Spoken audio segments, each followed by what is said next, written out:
உங்க குரு என்கிட்ட போய் சொல்லிட்டான். நீங்க நல்லவரு, வல்லவரு, நாகரிகம் தெரிஞ்சவருன்னு.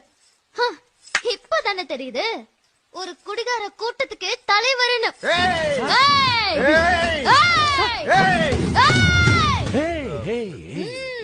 சபாஷ், சரியான போட்டி. அப்பா, எனக்கு இவர் பையன் வேண்டாப்பா. வேற நல்ல மாப்பிளையா பாருங்க. என் பையன் யார் தெரியுமா? யாரு? அவன் நின்னா தேரு, கேளுங்க. நடந்தா திருவிழா, உட்கார்ந்தா உற்சவம், கண்ணசச்சா கட்டல. அவன மாதிரி ஒருத்த தனக்கு புருஷனா கிடைக்க மாட்டானான்னு எத்தனை பொண்ணுங்க ஏங்கிக்கிட்டு இருக்காங்க தெரியுமா? அவனை விட ஒரு நல்ல மாப்பிள்ள உனக்கு கிடைப்பான் ஐயா. சும்மாறா. இவ்வளவு புகழ்றீங்க உங்க பிள்ளைய, கேக்க நல்லா இருக்கு. ஆனா அவரால சுயமா முடிவெடுக்க முடியலையே. யார் சொன்னது முடியாதுன்னு? அவன் எடுக்கிற எந்த முடிவும் தீர்க்கமாவும் தெளிவாவும்